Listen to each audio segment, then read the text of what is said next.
Lecture number 5।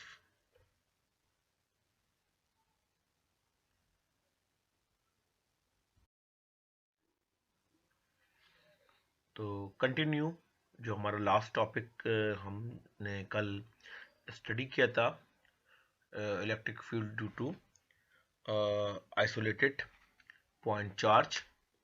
तो उसी से रिलेटेड एक न्यूमेरिकल कल हमने किया था। ये एक सेकंड एग्जांपल है उसकी।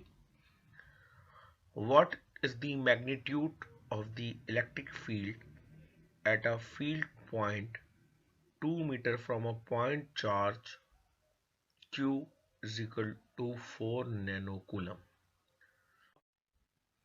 मैग्नीट्यूड पूछा जा रहा है इलेक्ट्रिक फील्ड का एक पॉइंट चार्ज जिसका मैग्नीट्यूड 4 नैनोकूलम है, उससे 2 मीटर के डिस्टेंस के ऊपर। तो सिंपल सा प्रॉब्लम है। हमने कल ये फॉर्मूला आइसोलेटेड पॉइंट चार्ज का ड्राइव किया था। E is equal to 1/4 pi epsilon naught Q upon R square. तो सिंपल इसके अंदर वैल्यू सब्स्टिट्यूट कर दी और आंसर आपके पास आ गया 9 न्यूटन पर कूलम। इसमें कोई डिफिकल्टी नहीं होनी चाहिए।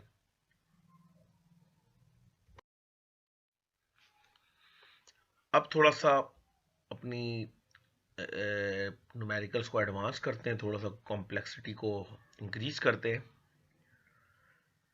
तो अभी तक हमने आइसोलेटेड पॉइंट चार्ज सिंपल एक ही एक्सिस के ऊपर हम उसको स्टडी कर रहे थे।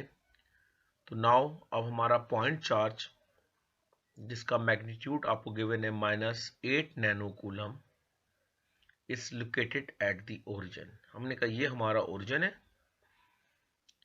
एक्स वाई एक्सिस का, और उसके ऊपर एक चार्ज जिसका मैग्नीट्यूड -8 नैनोकूलम है वो रखा हुआ है। Find the electric field vector. सही है। अब यहां से वो इलेक्ट्रिक फील्ड का मैग्नीट्यूड आपसे नहीं कह रहा, आपसे कह रहा है इलेक्ट्रिक फील्ड वेक्टर आपसे रिक्वायर्ड है। At the field point x is equal to 1.2 metre, y is equal to -1.6 metre. Previous examples में आपको पॉइंट चार्ज दिया जाता था, एक आइसोलेटेड पॉइंट चार्ज, और उससे कहते थे कि आप फला डिस्टेंस के ऊपर इलेक्ट्रिक फील्ड की वैल्यू फाइंड आउट करें और उसका मैग्नीट्यूड फाइंड आउट करें। इस न्यूमेरिकल के अंदर या इस प्रॉब्लम के अंदर दो चीजें हैं। एक तो अब की दफा आपको मैग्नीट्यूड नहीं, आपको वेक्टर फॉर्म में इलेक्ट्रिक फील्ड की वैल्यू फाइंड आउट करनी है। सेकंड, अब डिस्टेंस नहीं, कोऑर्डिनेट्स दिए गए हैं उस पॉइंट के जहां पे आपको इलेक्ट्रिक फील्ड वेक्टर मालूम करना है, और कोऑर्डिनेट्स एक्स पे 1.2 मीटर है और y पे -1.6 मीटर है। तो हमने अपनी एक्सेस ड्रॉ कर ली।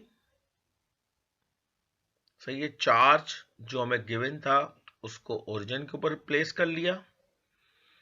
अब हम वो पॉइंट फाइंड आउट करते हैं जहां पे हमें फील्ड की वैल्यू मालूम करनी है।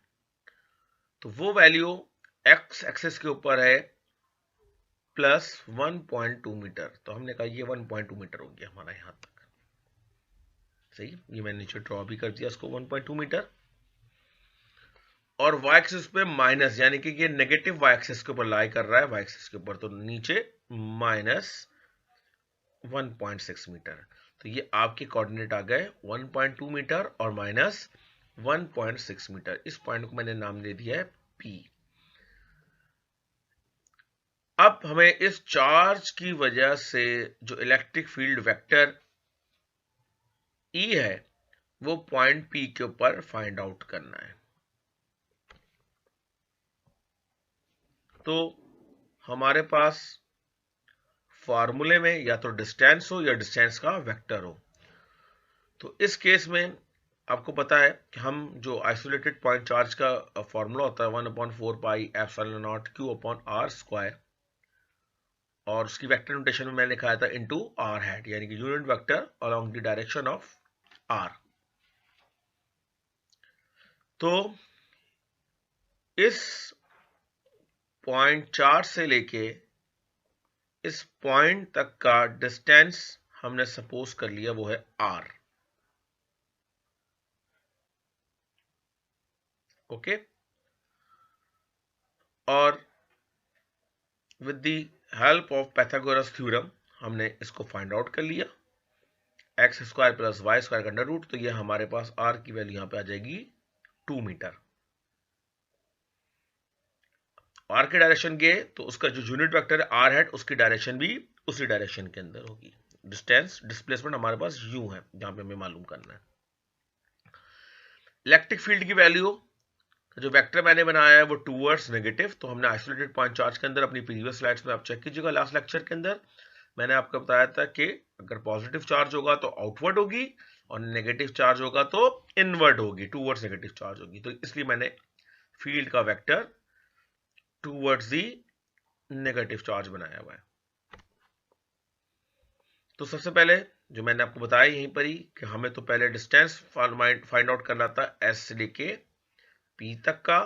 तो ये हमारी ये राइट एंगल ट्राइंगल बन रही थी, तो हमने ये आर बना दिया is equal to x square plus y square, value substitute करी, आंसर आ गया 2 मीटर।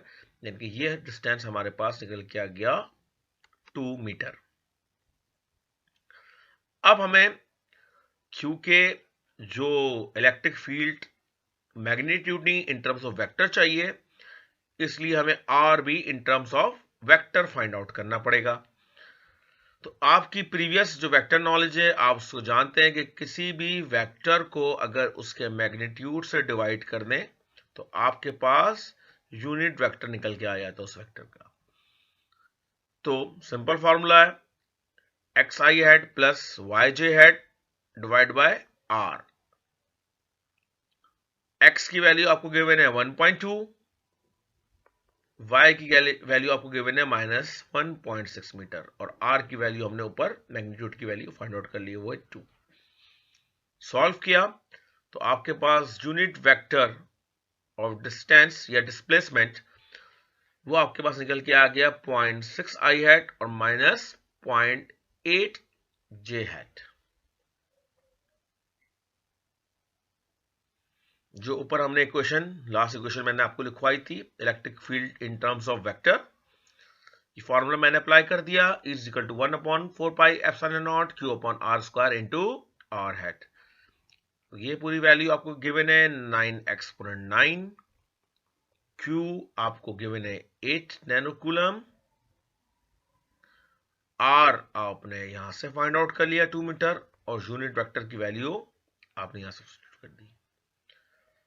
सब चीजों को रिजॉल्व किया तो आपके पास आंसर आ गया है -11 न्यूटन पर कूलम आई हैट और 14 न्यूटन पर कूलम जे हैट। ये आपका इलेक्ट्रिक फील्ड वेक्टर एक्स और वाई कोऑर्डिनेट के साथ यहां पे आपने फाइंड आउट कर लिया।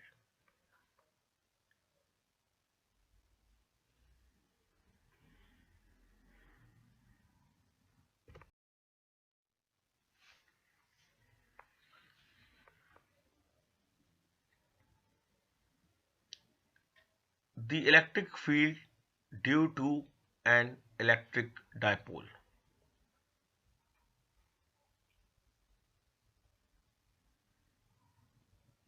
As we know, many objects found in nature can be successfully analyzed as isolated bodies having a net charge, as we have done so far.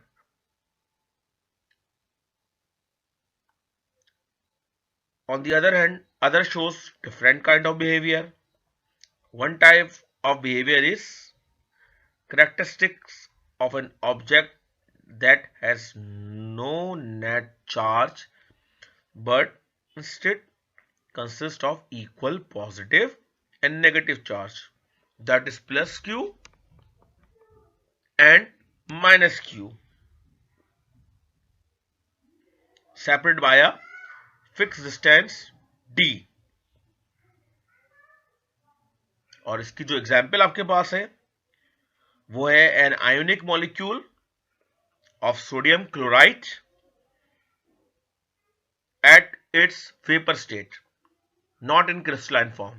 Vapour state में जब high temperature पर sodium chloride का molecule होता है तो वो vapour state के अंदर होता है. is electrically neutral but can be considered as sodium ion, that is plus ion, joined to a chlorine ion, that is negative ion.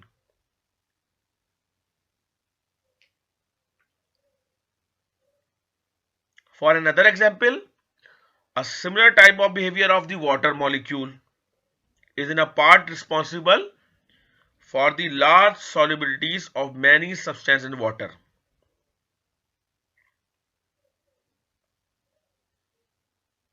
The configuration of two equal and opposite charge separated by a distance is called an electric dipole. एक ऐसा system जिसमें दो equal charge हों लेकिन उनकी direction एक दूसरे के अपोजिट हो, यानी कि प्लस माइनस क्यू, और वो एक डिस्टेंस पे रखे हुए हों, ये कहलाता है इलेक्ट्रिक डाइपोल. और इसकी एग्जांपल मैंने आपको दी है सोडियम क्लोराइड का मॉलिक्यूल अपनी वेपराइज स्टेट के ऊपर उसके जो आयंस होते हैं, सोडियम आयन और क्लोरीन आयन, एक पॉजिटिव होता है एक नेगेटिव होता है, और सब एक फिक्स डिस्टेंस डी के ऊपर रखे हुए होते हैं, लेकिन वो इलेक्ट्रिकली न्यूट्रल ही होता है.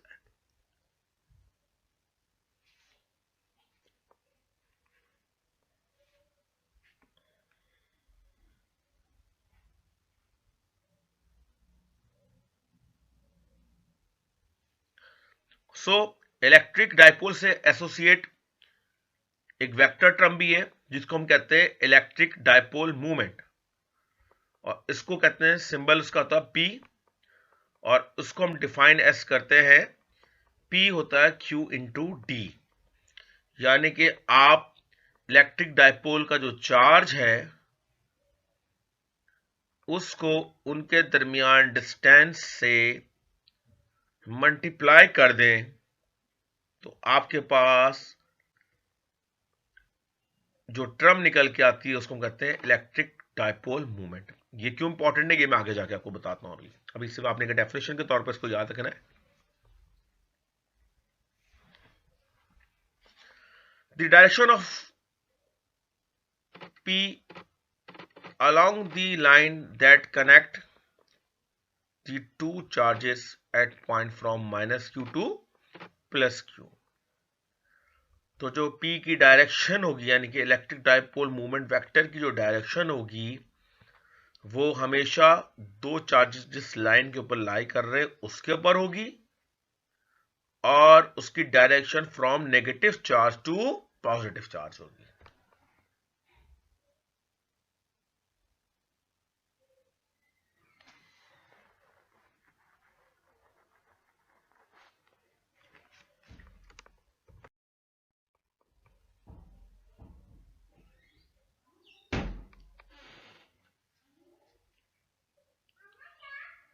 सो एक डेरिवेशन है, हम ड्राइव करते हैं इलेक्ट्रिक डाइपोल का फॉर्मूला कि उससे किस तरह हम इंटेंसिटी को कैलकुलेट कर सकते हैं. जैसे हमने एक आइसोलेटेड पॉइंट चार्ज के लिए की थी कि सिंगल चार्ज रखा तो क्या होगा, किसी पॉइंट पे इंटेंसिटी फाइंड आउट करनी है. तो इसी तरह अगर दो चार्जेस इलेक्ट्रिक डाइपोल की फॉर्म में रखे हुए हैं और किसी पॉइंट पे अगर हम इलेक्ट्रिक फील्ड की वैल्यू फाइंड आउट करना चाह रहे हैं तो वो हम किस तरह करेंगे. So we will determine the electric field E generated by the electric dipole at point P. तो आपके पास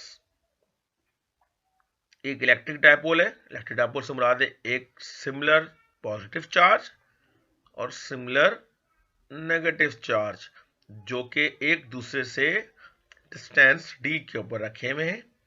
आपसे पूछा जा रहा है कि इन दोनों चार्जेस की वजह से पॉइंट P के ऊपर जो इंटेंसिटी, इलेक्ट्रिक इंटेंसिटी डेवलप हो रही है, वो हमें फाइंड आउट करनी है। और ये जो पॉइंट P है, कि distance Z from the midpoint of the dipole and on the axis through the particles called dipole axis। तो इन दो चार्जेस के दरमियान, या जो डाइपोल हमारे पास रखा हुआ है, इसकी जो एक्सिस है इसको हम कहते हैं डाइपोल एक्सिस। ये जो जिस पे दोनों चार्जेस रखे हुए, जिस लाइन के ऊपर ये रखे हुए, उसको हम कहते हैं डाइपोल एक्सिस। आपको कहते हैं कि जो पॉइंट P है, ये डाइपोल एक्सिस के पॉइंट P जो है वो डाइपोल एक्सिस के मिड पॉइंट से, यानी कि इन दोनों चार्जेस के मिड पॉइंट से डिस्टेंस Z के ऊपर रखा हुआ है, या डिस्टेंस Z के ऊपर वाकई है, जहां पे हमें फील्ड की वैल्यू फाइंड आउट करनी है।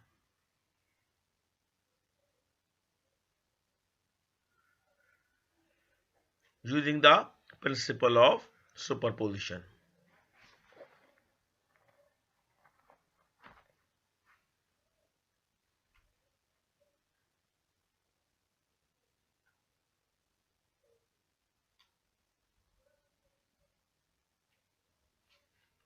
सो पॉइंट P के ऊपर अब जाहिर सी बात है, जो इंटेंसिटी होगी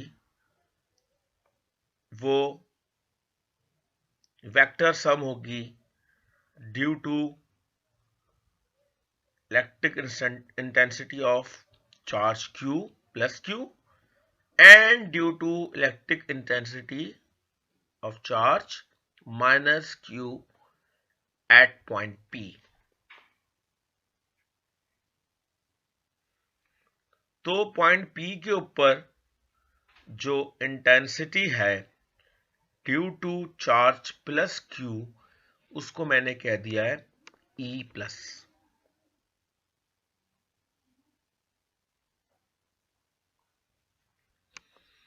और जो चार्ज माइनस Q की वजह से इंटेंसिटी है पॉइंट P के ऊपर, उसको मैंने कह दिया E माइनस।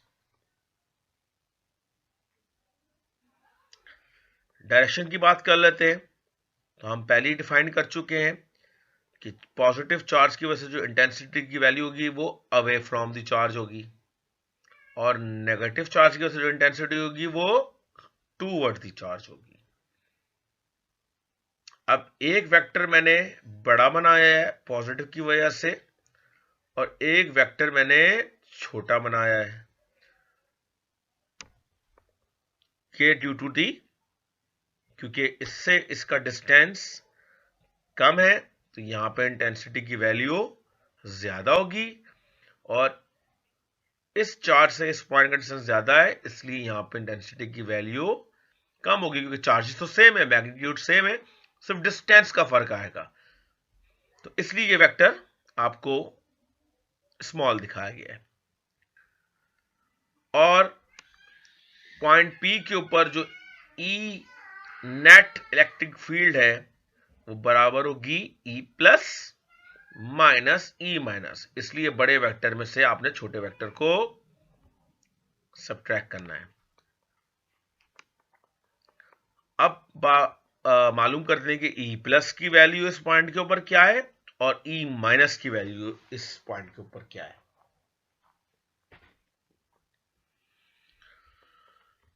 तो E प्लस होगा 1/4πε0 Q/r² प्लस, क्योंकि इस डिस्टेंस को हमने कहा r प्लस, और E माइनस होगा 1/4πε0 Q/r² r माइनस स्क्वायर, जो यहां से लेके यहां तक का डिस्टेंस है पॉइंट P तक का।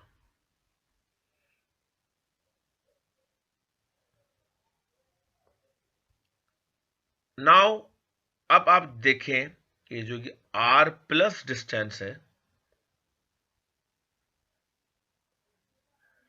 इसको मैं इसकी ऑल्टरनेट फॉर्म में कन्वर्ट कर रहा हूं।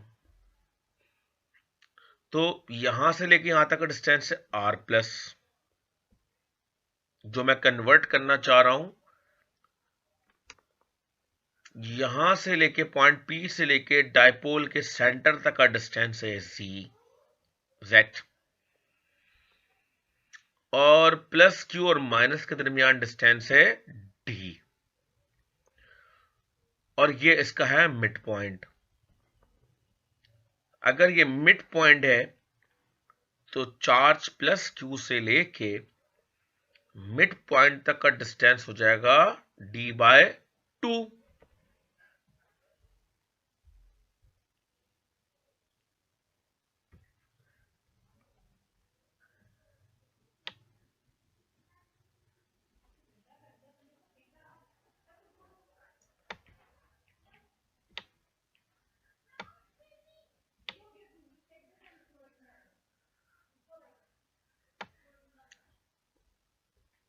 और सिमिलरली ये डिस्टेंस भी होगा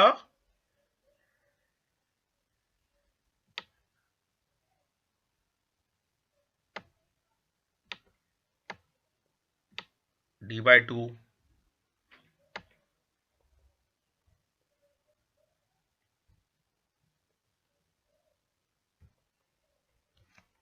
क्लियर है? क्योंकि ये मिड पॉइंट है तो यहां से लेके यहां तक का डिस्टेंस भी d/2, और यहां से लेके यहां तक का डिस्टेंस भी d/2। चाहिए मुझे r प्लस, जो कि डिस्टेंस है प्लस क्यू से लेके पॉइंट पी तक का, जहां फील्ड की वैल्यू फाइंड आउट करनी है। तो ये टोटल डिस्टेंस पी से लेके मिड पॉइंट तक का है z। तो अगर, और ये प्लस क्यू से लेके यहां तक का डिस्टेंस है d/2, तो अगर मैं z में से हाफ डी सब्ट्रैक्ट कर दूं तो ये बराबर होगा r प्लस के। अगेन, अगर मैं z में से हाफ d/2 माइनस कर दूं तो ये बराबर होगा r प्लस के। तो यहां मैंने r प्लस की वैल्यू को z माइनस 1/2d से रिप्लेस कर दिया।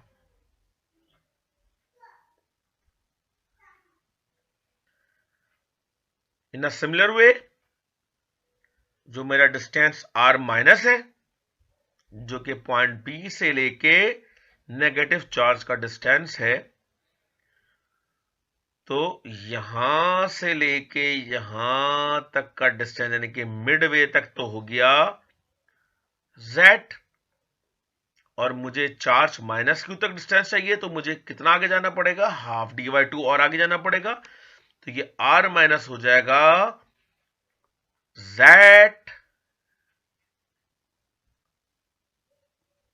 Plus d/2। यहां मैंने r माइनस को z प्लस हाफ d से रिप्लेस कर दिया।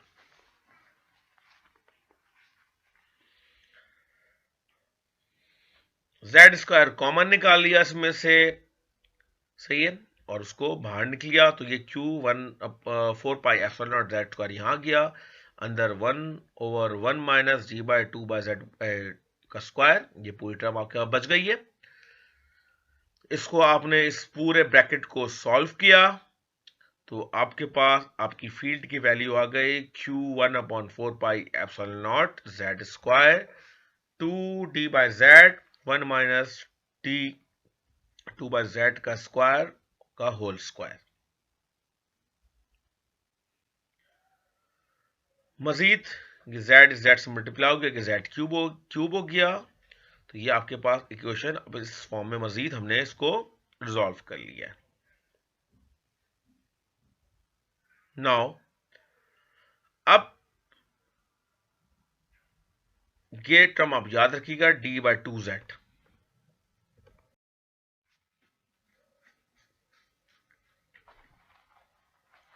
तो हमें पता है कि जो हमारा डिस्टेंस z यानी कि जो मिड पॉइंट से लेके पॉइंट P तक का डिस्टेंस था वो डी के मुकाबले में ग्रेटर देन है, बहुत ज्यादा है, ग्रेटर देन ऑफ टी। तो at such large distance we have d by 2z less than 1।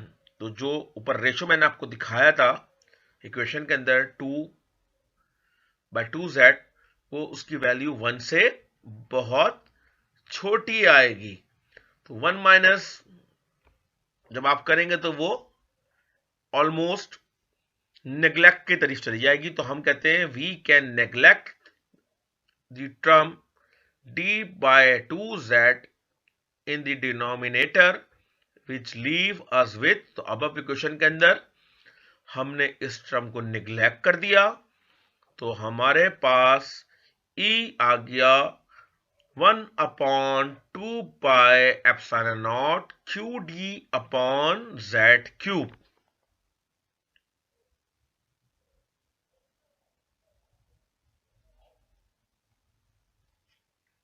तो ये टर्म QD मैंने आपको ऊपर समझाया था, क्योंकि Q और D दोनों इंट्रिंसिक प्रॉपर्टी है डायपोल की, बेसिक प्रॉपर्टीज हैं Q और D।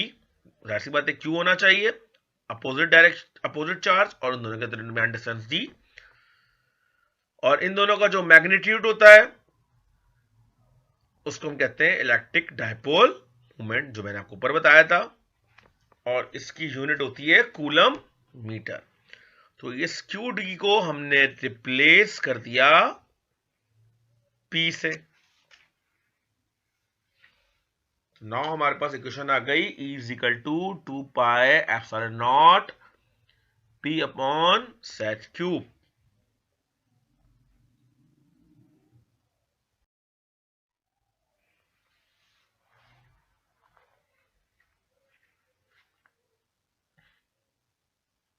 Force and torque on electric dipole.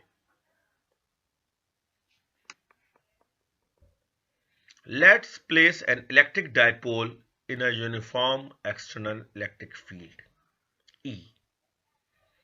आपके पास ये इलेक्ट्रिक डायपोल है, एक पॉजिटिव चार्ज, इक्वल अमाउंट में एक नेगेटिव चार्ज, और दोनों को सेपरेट किया हुआ डिस्टेंस D से।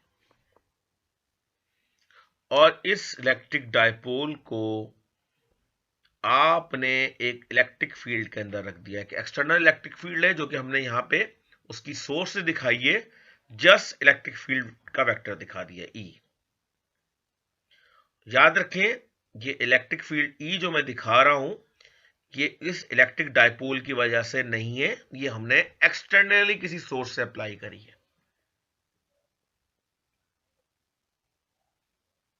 The force F positive and F negative on the two charges both have equal magnitude QE, क्योंकि जब चार्ज सेम है तो दोनों का जो इलेक्ट्रोस्टैटिक फोर्स का मैग्नीट्यूड होगा वो तो बराबर होगा, और बराबर होगा QE के, but their direction are opposite. ये बिल्कुल हम जो पिछला अपना प्रीवियस पढ़ चुके हैं उसमें देख चुके हैं, अगर vector charges negative opposite direction में होंगे तो उन पे जो इलेक्ट्रोस्टैटिक फोर्स होगी वो उनकी डायरेक्शन एक दूसरे से अपोजिट होगी, and they add to zero. तो पॉजिटिव चार्ज पे जो फोर्स F प्लस क्यू है वो इस डायरेक्शन में है, नेगेटिव चार्ज पे इस डायरेक्शन में है, ये प्लस क्यू होगी और ये माइनस क्यू ई होगी। तो आप किसी भी पॉइंट के ऊपर जब इन दोनों फोर्सेस को सम करेंगे हमेशा आंसर आपके पास 0 आएगा।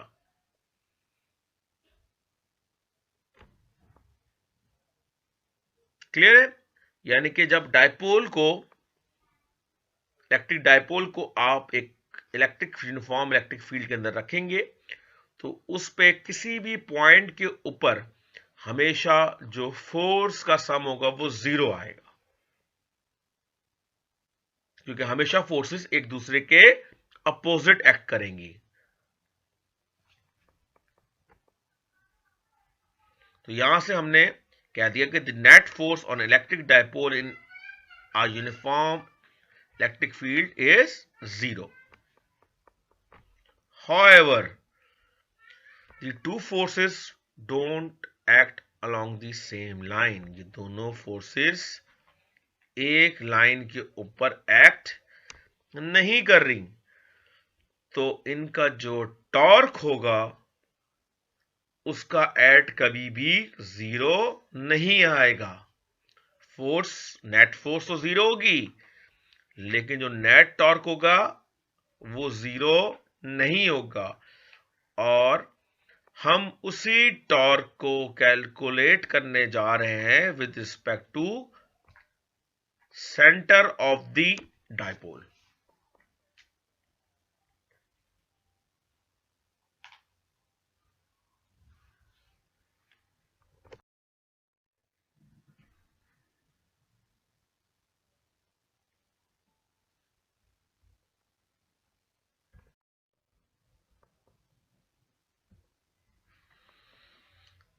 हम ये सपोज कर लेते हैं कि जो एक्सटर्नल इलेक्ट्रिक फील्ड है और जो हमारा डाइपोल का एक्सिस है जो कि उसके सेंटर से जा रहा है, उनके दरमियान एंगल बन रहा है फाई, जो ऊपर डायग्राम में मैंने आपको दिखाया भी है। तो देन द लेवल आर्म, या जिसको हम कहते हैं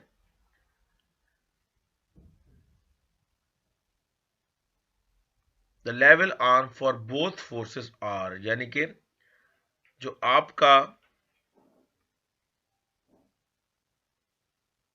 मूवमेंट आर्म या वो जो कि उस चार्ज को टॉर्क जनरेट करा रहा होगा, वो आर्म वो बराबर होगा दोनों फोर्सेस के लिए d/2 साइन फाई।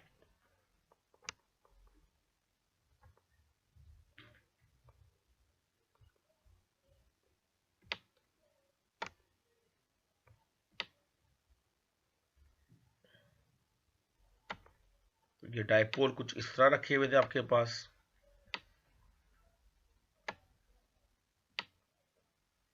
ये D था,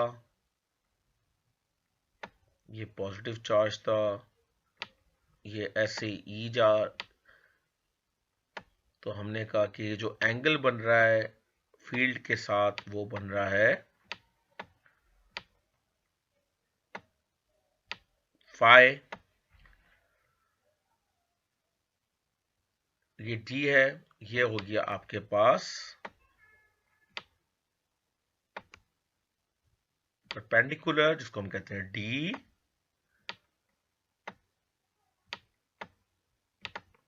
साइन फाई। इधर F प्लस है, इधर फोर्स F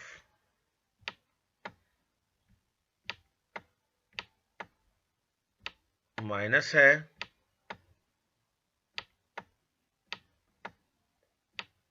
ये फोर्स F प्लस थी। तो ये जो डिस्टेंस होगा आपका फोर्स से लेके एक्सिस ऑफ रोटेशन के ऊपर, जो परपेंडिकुलर डिस्टेंस होगा, वो दोनों फोर्सेस के लिए क्या होगा, क्योंकि ये पूरा है d साइन थीटा, तो ये हो जाएगा यहां से लेके यहां तक d/2 साइन थीटा, और ये यहां से लेके d/2 साइन थीटा, जो मैंने यहां लिख दिया है। And the magnitude of torque for both forces है द सेम वैल्यू, क्योंकि चार्ज दोनों का सेम है, लेवल आर्म दोनों का सेम है, तो ये आपको टॉर्क की डेफिनेशन पता है, फोर्स इनटू मोमेंट आर्म। तो फोर्स आपकी ये हो गई QE, और d/2 साइन फाई ये हो गया आपका मोमेंट आर्म। तो ये आपके पास मैग्नीट्यूड ऑफ आ गया टॉर्क का, जो कि दोनों फोर्सेस के लिए सेम है।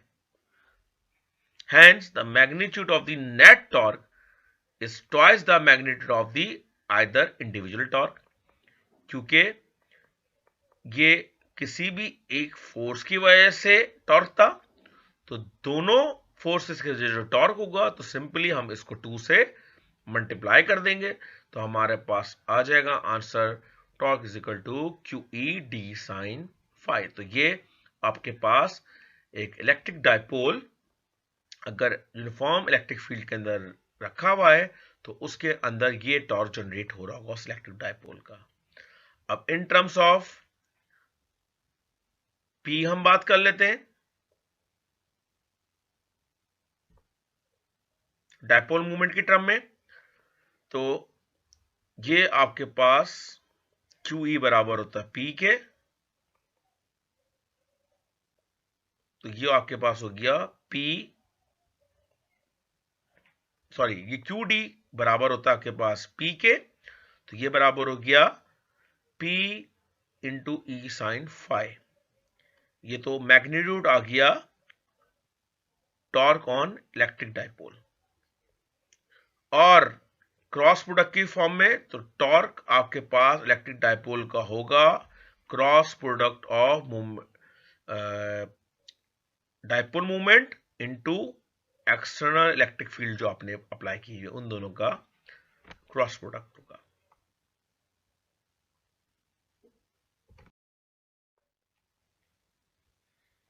तो एक प्रॉब्लम है, the neutral water molecule H2O in its vapor state has an electric dipole moment of magnitude 6.2 exponent minus 30 centimeter or coulomb into meter। तो एक न्यूट्रल वाटर मॉलिक्यूल है, उसका आपको इलेक्ट्रिक डायपोल मूवमेंट यानी कि P गिवन है और वो गिवन है 6.2 exponent minus 30 coulomb metre. How far apart are the molecule centre of positive and negative charge. आपसे पूछ रहे बताइए कि वो जो वाटर के जो पॉजिटिव और नेगेटिव चार्ज मॉलिक्यूल्स हैं वो एक दूसरे से कितने डिस्टेंस के ऊपर रखे हैं, डी आपसे पूछा जा रहा है। सेकंड पार्ट में आपसे पूछता है if the molecule is placed in an electric field of 1 point exponent 4 Newton पर कूलम, उसी मॉलिक्यूल को आपने एक यूनिफॉर्म इलेक्ट्रिक फील्ड जिसकी वैल्यू आपको गिवन है उसमें रख दिया है। आपसे पूछते बताइए, ये हम अभी पीछे पढ़ चुके हैं, जैसे ही आप इलेक्ट्रिक डायपोल को यूनिफॉर्म इलेक्ट्रिक फील्ड में रखेंगे तो उस पर नेट फोर्स 0 होगी, लेकिन उसके अंदर टॉर्क जनरेट होगा जिसका फार्मूला भी हमने ऊपर ड्राइव किया है। आपसे पूछा जाता है बताइए what maximum torque can the field vector exert on it. तो बताइए कि क्या मैक्सिमम टॉर्क एक्सर्ट हो रहा होगा उनके ऊपर। तो a molecule's dipole moment depend on the magnitude q of the molecule, positive और negative charge and the charge separated by d। तो ये तो हमारी डेफिनेशन है इलेक्ट्रिक डायपोल की। अब कैलकुलेशन कर लेते हैं। तो सबसे इंपॉर्टेंट चीज जो कैलकुलेशन के अंदर है, there are 10 electron and 10 proton in a neutral water molecule, यानी कि एक न्यूट्रल वाटर मॉलिक्यूल के अंदर 10 इलेक्ट्रॉन्स होते हैं और 10 प्रोटॉन होते हैं। तो so the magnitude of its dipole movement, तो डायपोल मूवमेंट बराबर होता है P is equal to Q D के। तो जो वाटर मॉलिक्यूल का जो डायपोल बन रहा है उसका मैग्नीट्यूड तो है 10e और सेपरेटेड डिस्टेंस d से, और हमें फाइंड आउट करना पार्ट ए में d, तो ये हमने क्रॉस मल्टीप्लाई कर दिया। P की वैल्यू हमें गिवन है 6.2 एक्सपोनेंट माइनस 30, 10 E की वैल्यू हमें पता 1.6 एक्सपोनेंट माइनस 19 कूलम, तो आंसर हमारे पास आ गया 3.9 एक्सपोनेंट माइनस 12 मीटर। और इसको हमने कन्वर्ट कर लिया तो 3.9 पिकोमीटर। अब हमें मालूम करना है मैक्सिमम टॉर्क। तो अभी हमने ऊपर ड्राइव किया था कि हमारे पास जो torque of electric dipole in a uniform electric field वो क्रॉस प्रोडक्ट होता है इलेक्ट्रिक फील्ड और डायपोल मूवमेंट का। और आपको पता है क्रॉस प्रोडक्ट की वैल्यू मैक्सिमम कब होती है, जब उनके दरमियान एंगल हो 90 डिग्री का। तो सब्स्टिट्यूटिंग जो हमने ऊपर फॉर्मूला ड्राइव किया था, tau is equal to P E sine theta या साइन फाइव, जो भी आपको पास एंगल गिवन हो, पी आपने गिवन है, ई भी आपको गिवन है, सिंपल थीटा की वैल्यू आपने 90 सब्स्टिट्यूट कर दी तो आपके पास आंसर आ गया 9.3 एक्सपोनेंट माइनस 26 न्यूटन मीटर। तो इस तरह आज का लेक्चर यहीं मैं खत्म करता हूं।